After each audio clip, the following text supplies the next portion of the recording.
ஸ்டவ்வை பற்ற வச்சுக்கிட்டு ஸ்டவ் மேலே ஒரு கடாய் வச்சுட்டு இந்த கடாயில் வந்து பார்த்தீங்கன்னா 1 கப் அளவுக்கு பால் சேர்த்துக்கிறேன். நான் எடுத்துருக்கிற கப்போட சைஸ் வந்து பார்த்தீங்கன்னா 250 மில்லி. இந்த கப்பில் தான் எல்லா பொருளையுமே நான் வந்து அளந்து சேர்த்துக்க போகிறேன். தண்ணியெல்லாம் எதுவுமே சேர்க்காம நல்லா திக்கான பாலாக 1 கப் அளவுக்கு சேர்த்துட்டு பாலை வந்து காய வச்சுக்கலாம். பால் ஓரளவுக்கு காய ஆரம்பித்ததுக்கப்புறம் இது கூடவே சர்க்கரையை சேர்த்துக்க போகிறேன். நான் வந்து பார்த்தீங்கன்னா 1/4 கப்புக்கு கொஞ்சம் அதிகமாகவும் 1/2 கப்புக்கு கொஞ்சம் குறைவாகவும் வந்து சர்க்கரையை அளந்து எடுத்திருக்கேன். 1/2 கப்பு எடுத்துட்டாலும் ரொம்ப அதிகமாக இனிப்பாயிடும். 1/4 கப் அளவுக்கு சர்க்கரை சேர்க்கும் பொழுது சர்க்கரை கொஞ்சம் மீடியமாக கம்மியாக இருக்கிற மாதிரி ஒரு ஃபீல் ஆகும். அதனால் 1/4 கப்புக்கு கொஞ்சம் அதிகமாகவும் 1/2 கப்புக்கு கொஞ்சம் குறைவாகவும் நீங்கள் அளந்து சேர்த்துக்கிட்டிங்கன்னா கரெக்டாக இருக்கும். சர்க்கரை நல்லா கரையிட்டும், கூடவே பாலும் நல்லா வந்து கொதிச்சு வரட்டும். அது வரைக்கும் குக் பண்ணிக்கலாம். பால் வந்து பார்த்தீங்கன்னா இப்போ கொதிக்க ஆரம்பிச்சிருச்சு. நம்ம காய வச்ச பால்லாம் சேர்க்கல, ஃபஸ்ட்டே கடாயில் ஃப்ரெஷ்ஷான பால் தான் சேர்த்தோம். அதனால் இப்போ நல்லா பாலை குக் பண்ணதுக்கு அப்புறமா தான் மற்ற பொருள் நம்ம சேர்க்கணும். நல்லா இப்போ பால் வந்து கொதித்து நல்லா குக் ஆகிட்டு வந்துருச்சு. இப்போ இது கூட டெசிகேட்டட் கோகோனட் பவுடர் வந்து நான் சேர்த்துக்க போகிறேன். இந்த டெசிகேட்டட் கோகோனட் பவுடர் வீட்லேயே எப்படி ரெடி பண்ணணும்னு நான் சொல்கிறேன்.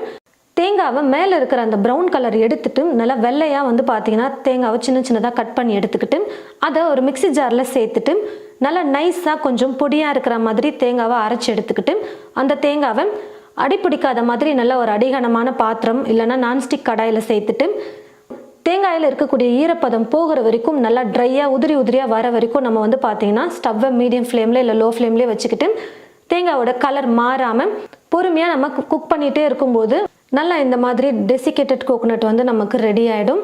நல்லா ட்ரையாக இந்த மாதிரி நீங்கள் ரெடி பண்ணி ஃப்ரிட்ஜில் கூட ஸ்டோர் பண்ணி வச்சுக்கிட்டிங்கன்னா தேவைப்படும் போதெல்லாம் நம்ம யூஸ் பண்ணிக்கலாம், கெட்டு போகாது. நிறைய தேங்காய் வீட்டில் இருக்குது அப்படின்னும் போது நீங்கள் இந்த மாதிரி செஞ்சு ஸ்டோர் பண்ணி வச்சுக்கோங்க.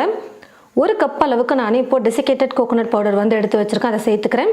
உங்களுக்கு வீட்டில் ரெடி பண்ண கஷ்டமாக இருக்குது அப்படின்னா கடையிலே வந்து பார்த்தீங்கன்னா ரெடிமேடாக விற்கிறாங்க, அதை கூட நீங்கள் வாங்கி யூஸ் பண்ணிக்கலாம்.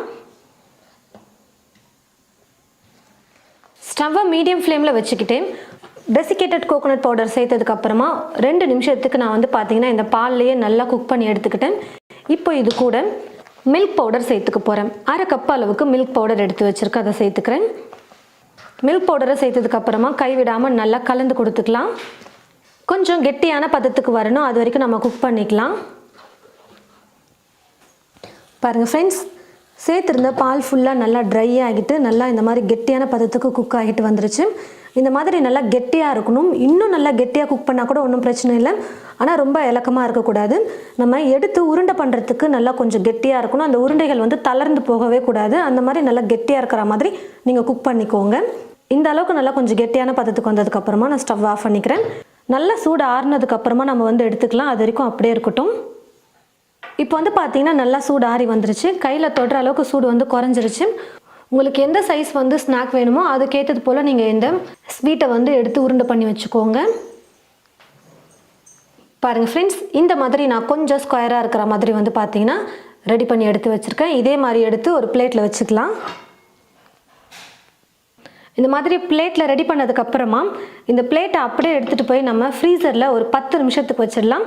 5லேருந்து 10 நிமிஷத்துக்கு நம்ம ஃப்ரீசரில் வச்சு எடுத்துட்டோம்னா இன்னும் நல்லா கொஞ்சம் கெட்டியாகிடும். அப்போ வந்து பார்த்தீங்கன்னா நம்ம சாக்லேட்டில் டிப் பண்ணி எடுக்கும்போது ஷேப் வந்து மாறாமல் இருக்கும்.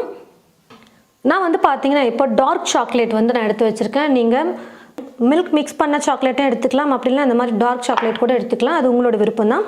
இப்போ இந்த சாக்லேட் பாரை வந்து சின்ன சின்னதாக கட் பண்ணி நான் வந்து மெல்ட் பண்ணிக்க போகிறேன். ஒரு பாத்திரத்தில் தண்ணி எடுத்துக்கிட்டு தண்ணியை வந்து பார்த்தீங்கன்னா நல்லா நான் வந்து சூடு பண்ணி எடுத்து வச்சுருக்கிறேன். இப்போ நம்ம டபுள் பாயிலிங் மெத்தட் தான் நம்ம வந்து பார்த்தீங்கன்னா யூஸ் பண்ண போகிறோம். சாக்லேட்டை வந்து பார்த்தீங்கன்னா எப்போவுமே இந்த மாதிரி தான் நம்ம வந்து மெல்ட் பண்ணணும். இப்போ கட் பண்ணி எடுத்து வச்சுருக்கிற இந்த சாக்லேட்டை வந்து இந்த கண்ணாடி பவுலில் சேர்த்துடுறேன். இந்த கண்ணாடி பவுலை அந்த சுடு தண்ணி இருக்கிற பாத்திரத்தில் வச்சுடுங்க. ஸ்பூன் வச்சு லைட்டாக அப்படி கலந்து கொடுத்துக்கிட்டே இருக்கும் போது நல்லா அந்த ஹீட்டில் வந்து பார்த்தீங்கன்னா சாக்லேட் நல்லா மெல்ட் ஆகிட்டு வந்துடும். பாருங்கள் ஃப்ரெண்ட்ஸ், நல்லா நான் வந்து பார்த்தீங்கன்னா சாக்லேட்டை மெல்ட் பண்ணி எடுத்துக்கிட்டேன். நல்லா கரெக்டான கன்சிஸ்டன்சியில் இருக்குது பாருங்கள். கரெக்டாக நம்ம சாக்லேட் மெல்ட் பண்ணி எடுக்கிற வரைக்கும் வந்து பார்த்தீங்கன்னா அந்த ஃப்ரீசர்லேயே வச்சு பார்த்தீங்கன்னா எடுத்தாச்சு. இப்போது இந்த சாக்லேட்டில் நம்ம இதை டிப் பண்ணி எடுத்து வச்சுக்கலாம். அதுக்கு முன்னாடி ஒரு பிளேட்டில் இல்லைன்னா இந்த மாதிரி ஒரு ட்ரேயில் வந்து பட்டர் ஷீட் போட்டு வச்சுக்கோங்க. பட்டர் ஷீட் போடும்போது சாக்லேட் வந்து நல்லா ஒட்டாமல் இருக்கும், எடுக்கிறதுக்கு ஈஸியாக இருக்கும். ஒவ்வொரு பீஸாக நம்ம இந்த சாக்லேட்டில் போட்டு நல்லா டிப் பண்ணி எடுத்துக்கலாம்.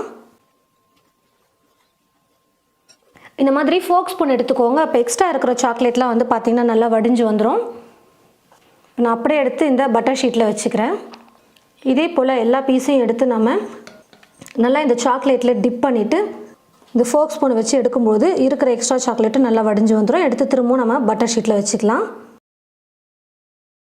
இந்த மாதிரி பட்டர் ஷீட்டில் எடுத்து வச்சதுக்கப்புறமா இதை அப்படியே நான் வந்து பார்த்திங்கன்னா ஃப்ரிட்ஜில் வந்து ஒரு 10லேருந்து 15 நிமிஷத்துக்கு அப்படியே வச்சு எடுத்துக்க போகிறேன். நல்லா சாக்லேட் வந்து செட் ஆனதுக்கப்புறமா நம்ம எடுத்துக்கலாம். ஃப்ரீசரில் வச்சு இப்போ நான் எடுத்துட்டேன். மேலே இருந்த சாக்லேட் வந்து பார்த்திங்கன்னா நல்லா வந்து செட் ஆகிடுச்சு.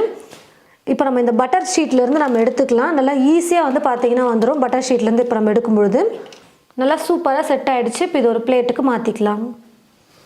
ரொம்பவே டேஸ்டியாக சூப்பராக வந்து பார்த்திங்கன்னா ஒரு ஸ்வீட் ரெசிபி நம்ம ரெடி பண்ணிட்டோம். கிட்ஸ்லேருந்து பெரியவங்க வரைக்கும் எல்லாருக்குமே வந்து பார்த்திங்கன்னா இந்த ரெசிபி ரொம்ப பிடிக்கும். மில்க் பவுடரையும் சாக்லேட்டையும் நீங்கள் வாங்கிட்டு வந்துட்டிங்கன்னா போதும், ரொம்ப ஈஸியாக வீட்லேயே டேஸ்டியாக சூப்பராக இந்த மாதிரி நீங்கள் செஞ்சு கொடுக்கும்போது கண்டிப்பாக எல்லோரும் ரொம்ப விரும்பி சாப்பிடுவாங்க. இந்த மாதிரி நீங்கள் இதுக்கு மேலேயும் வந்து பார்த்திங்கன்னா கொஞ்சம் டெக்கரேட் பண்ணிக்கலாம் உங்களுக்கு பிடிச்ச மாதிரி சாக்லேட்டை வச்சு. இதுவும் ஆப்ஷனல் தான். கண்டிப்பாக நீங்கள் உங்களுடைய வீட்டில் இந்த ரெசிபியை ட்ரை பண்ணி பாருங்கள். ட்ரை பண்ணி பார்த்துட்டு எப்படி இருக்குன்னு சொல்லிட்டு மறக்காமல் கமெண்ட் பாக்ஸில் வந்து கமெண்ட் பண்ணுங்கள். இந்த வீடியோவை மற்றவங்களுக்கும் ஷேர் பண்ணுங்கள். இது போல் நிறைய ரெசிபிஸ் பார்க்க தமிழ் ஃபுட் மசாலா சேனலை மறக்காமல் சப்ஸ்கிரைப் பண்ணிக்கோங்க. கூடவே பக்கத்தில் இருக்கிற பெல் ஐக்கானை கிளிக் பண்ண மறந்துடாதீங்க. தேங்க்யூ.